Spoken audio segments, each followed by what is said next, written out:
50 জনের বেশি নেতা নিয়ে 26-এর ভোটে মাস্টার স্ট্রোক দিতে চলেছেন অভিষেক ব্যানার্জি। প্রতি বছরের মতো এবছরও বিজয় দশমী উপলক্ষে জনসংযোগ কর্মসূচি করতে চলেছে তৃণমূল কংগ্রেস। পশ্চিমবঙ্গের বিভিন্ন জেলা ব্লক থেকে শুরু করে সব জায়গায় আলাদা আলাদা করে বিজয় কর্মসূচি করতে হবে, এমনটাই নির্দেশ তৃণমূলের উপর মহলের। 2026 নির্বাচনকে পাখির চোখ করে এই কর্মসূচির নির্দেশ দেওয়া হয়েছে। বরাবরই জনসংযোগের উপর জোর দেয় তৃণমূলের শীর্ষ নেতৃত্ব। 26 বিধানসভা নির্বাচনের আগে সেই রীতিকেই সামনে রেখেই বিজয় সম্মেলনের আয়োজন করেছে রাজ্যের শাসক দল। জেলা ব্লক অঞ্চল পর্যন্ত এই বিজয় সম্মেলনী হবে। রেড রোডে পুজোর কার্নিভাল, আর সেই দিন থেকেই শুরু হবে বিজয় সম্মেলনী। কমপক্ষে 50 জন নেতা নেত্রী বক্তাদের তালিকায় থাকবেন। 5 অক্টোবর থেকে তৃণমূলের এই কর্মসূচি শুরু হবে। তৃণমূল সূত্রে খবর, এই কর্মসূচির কথা দলের সাধারণ সম্পাদক অভিষেক ব্যানার্জি জানিয়েছেন। 50 জনের বেশি নেতা, মন্ত্রী, সাংসদ, বিধায়ক এই বিজয় সম্মেলনী অনুষ্ঠানে যোগ দেবেন।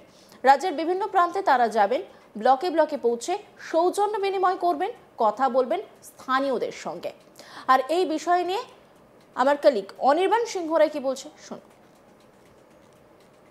বাঙালির শ্রেষ্ঠ উৎসব এবং সব থেকে বড় জায়গা যেখানে কিন্তু বাঙালির এই শ্রেষ্ঠ উৎসবের সঙ্গে সঙ্গে সব থেকে বড় বার্তা দেওয়া হয় দুর্গাপুজোতে। বিভিন্ন জায়গায় থিমের প্যান্ডেল, বিভিন্ন জায়গায় বিভিন্ন ধরনের সাজ সজ্জা, ফলে সে জায়গায় দাঁড়িয়ে এটা কিন্তু একটা আলাদা বার্তা দেওয়ার জায়গা।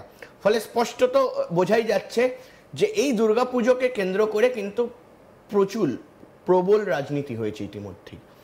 সেটা তৃণমূল কংগ্রেস করেছে বা সেটা কোথাও গিয়ে বিজেপি করেছে, অর্থাৎ বিজেপির তরফ থেকে বিভিন্ন জায়গায় দুর্গাপুজো করা হয়েছে। তৃণমূল কংগ্রেসের নেতা নেত্রী মন্ত্রী তারাও কিন্তু সেখানে দাঁড়িয়ে দুর্গাপুজো করেছে। এবং শুধু তাই নয়, কার দুর্গাপুজো শ্রেষ্ঠ, কোন দুর্গাপুজোর প্রক্রিয়া শ্রেষ্ঠ, সেই সব বিষয় নিয়েও কিন্তু তর্ক বিতর্ক থেকে শুরু করে বিভিন্ন দ্বন্দ্ব লেগেই রয়েছে। এবং তার পাশাপাশি ঠিক দুর্গাপুজো যখন শেষ হলো, সেই জায়গায় দাঁড়িয়ে কিন্তু এই মুহূর্তে দাঁড়িয়ে যে বিজয়া সম্মেলনী, অর্থাৎ আমরা শুভ বিজয়া যখন বিজয়া দশমী হয়ে যায়, তারপর আমরা সবাইকে শুভ বিজয়া জানাই এবং সেই অর্থে কিন্তু আমরা বিজয়া সম্মেলনী করি। মানে বিভিন্ন বন্ধু বান্ধব থেকে শুরু করে অফিস কলিগ থেকে শুরু করে একটা সবাই মিলে আনন্দ করা, খাওয়া দাওয়া করা, গেট টুগেদার মতো হয়। ফলে সে জায়গায় দাঁড়িয়ে এই যে বিজয়া সম্মেলনী, সেই বিজয়া সম্মেলনীটাকে কিন্তু আলাদা করে তৃণমূল কংগ্রেস একটা নিজেদের কোথাও গিয়ে জনসংযোগের একটা কিন্তু রাস্তা তৈরি করছে। ফলে সে জায়গায় দাঁড়িয়ে কিন্তু এই যে বিজয় সম্মেলনী রয়েছে, সেই বিজয় সম্মেলনীকে ঘিরে বেশ কিছু কিন্তু রাজনৈতিক মতামত ইতিমধ্যেই উঠে এসছে। ফলে আমরা এক জায়গায় যেমন দেখেছি যে মুখ্যমন্ত্রী মমতা বন্দ্যোপাধ্যায়, আমরা স্পষ্টত ছবিতে দেখতে পাচ্ছি এই মুহূর্তে দাঁড়িয়ে, আমার দর্শকদের জন্য একটুখানি ছবিটা দেখিয়ে দিই, যে এই মুখ্যমন্ত্রী মমতা বন্দ্যোপাধ্যায় গতকাল নিজের বাসভবনে কিন্তু এই যে মন্ত্রী ফিরহাদ হাকিম থেকে শুরু করে কলকাতার মেয়র এবং মন্ত্রী ইন্দ্রনীল সেন থেকে শুরু করে বাবুল সুপ্রিয় থেকে শুরু করে, এবং সেখানে আমরা সাংবাদিকরাও ছিলাম, এই যে বাড়িতে কিন্তু একটা কোথাও গিয়ে এই যে বাক্য বিনিময় বা মানুষের সঙ্গে দেখা করা, একেবারে দলের নেতা নেত্রীদের সঙ্গে দেখা করা, যেখানে কিন্তু নেতা নেত্রীরা উদ্বুদ্ধ হচ্ছে, একটা কোথাও গিয়ে নিজেদের একটা বলা যায় যে তারা একটা প্রাণ পাচ্ছে, তাদের পেপটক মুখ্যমন্ত্রী মমতা বন্দ্যোপাধ্যায় দিচ্ছেন, অভিনেতা অভিনেত্রীরাও ছিলেন সেখানে।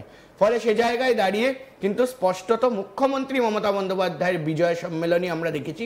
এবং ঠিক তার পাশাপাশি একই সময়ে কিন্তু গতকাল অভিষেক বন্দ্যোপাধ্যায়, বলা হয় তৃণমূল কংগ্রেসের সেকেন্ড ইন কমান্ড এবং সাংসদ ডায়মন্ড হারবারের, তারও যে বিজয় সম্মেলনীর ছবি, সেই ছবি আমরা এই মুহূর্তে দেখাচ্ছি। সেই বিজয় সম্মেলনীও কিন্তু তিনি গতকাল অনুষ্ঠিত করেছিলেন এবং তার যে কালীঘাটের যে ভবন রয়েছে সেখানে আমরা স্পষ্ট দেখতে পাচ্ছি শোভনদেব চট্টোপাধ্যায় থেকে শুরু করে বিভিন্ন নেতা মন্ত্রী যারা দলের রয়েছেন, সেখানে একেবারে বলা যায় যে নব থেকে শুরু করে একেবারে যারা এই মুহূর্তে দাঁড়িয়ে বর্ষিয়ার নেতারা রয়েছেন, তারা সবাই হাজির ছিলেন সেখানে। শোভনদেব চট্টোপাধ্যায়, তার ছেলে লাভলি মৈত্র থেকে শুরু করে একেবারে কল্যাণ বন্দ্যোপাধ্যায়, দলের এমপি কল্যাণ বন্দ্যোপাধ্যায়, ট্রান্সপোর্ট মিনিস্টার স্নেহাশিস চক্রবর্তী, পার্থ ভৌমিক সাংসদ, এবং তার পাশাপাশি কিন্তু একাধিক ব্যক্তিত্ব যারা ছিলেন তারা কিন্তু সেখানে হাজির ছিলেন। এবং সবথেকে স্পষ্ট একটা ছবি এই মুহূর্তে আমি বলবো পিসিআরকে চালাতে, যে এই জনসংযোগ প্রক্রিয়ার মাধ্যম দিয়ে কিন্তু এমপি থেকে শুরু করে দেখো এই মুহূর্তে দাঁড়িয়ে এই যে ছবিটি, সেই ছবিটি অত্যন্ত তাৎপর্যপূর্ণ। অভিষেক বন্দ্যোপাধ্যায়, পার্থ ভৌমিক, ঋতব্রত বন্দ্যোপাধ্যায়, কল্যাণ ব্যানার্জি, দলের একেবারে বলা যায় যে তাবর যারা এমপিরা রয়েছেন তাদের সঙ্গে বসে আলাদা করে বৈঠক করছেন, এবং স্নেহাশিস চক্রবর্তীও সেখানে রয়েছেন, ট্রান্সপোর্ট মিনিস্টার, একেবারে ডান হাতে। ফলে সে জায়গায় দাঁড়িয়ে সেখানে কিন্তু একটি বিশেষ যে আলোচনা, সেই আলোচনা কিন্তু হয়ে যায় যে কোন জেলায় কেমন চলছে।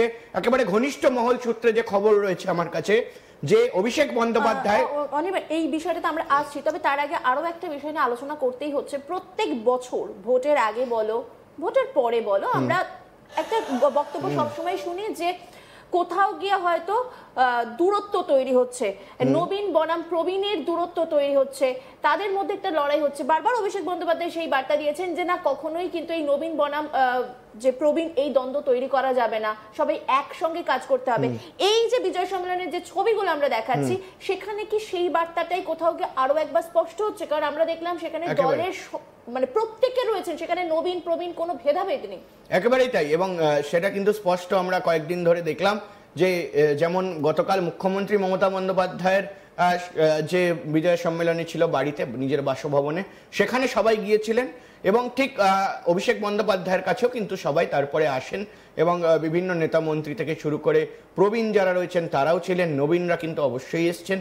ফলে সে জায়গায় দাঁড়িয়ে সেটা 21শে জুলাইয়ের মঞ্চেও আমরা স্পষ্ট দেখেছি যে তৃণমূল কংগ্রেস কিভাবে নিজেদের ঘর গোছাচ্ছে, বা কোথাও এই নবীন প্রবীণ বিভিন্ন দ্বন্দ্ব রয়েছে, সেই দ্বন্দ্বগুলোকে ধীরে ধীরে কিন্তু মিটিয়ে দেওয়ার চেষ্টা করছে। ফলে সে জায়গায় দাঁড়িয়ে 2026 সালের বিধানসভা নির্বাচনের আগে তৃণমূল কংগ্রেসের জন্য এটা কিন্তু অত্যন্ত তাৎপর্যপূর্ণ একটি বিষয় হতে চলেছে, যেখানে দাঁড়িয়ে কিন্তু এই মুহূর্তে রাজ্যের প্রধান বিরোধী দল বিজেপি এবং ভারতীয় জনতা পার্টির বিরুদ্ধে কিন্তু বিভিন্ন কৌশল সাজাতে এই মুহূর্তে তৈরি। কারণ কোথাও গিয়ে তৃণমূল কংগ্রেসের অন্দরেও এই যে বিষয়টি চলছে যে ভারতীয় জনতা পার্টি অর্থাৎ বিজেপি কিন্তু বিভিন্ন জায়গায় তৃণমূল কংগ্রেসকে বিভিন্নভাবে টেক্কা দিতে পারে।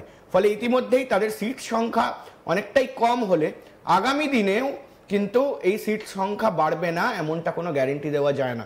ফলে সে জায়গায় দাঁড়িয়ে ওভার কনফিডেন্স করতে কিন্তু নারাজ মুখ্যমন্ত্রী মমতা বন্দ্যোপাধ্যায় এবং তার পাশাপাশি অভিষেক বন্দ্যোপাধ্যায়।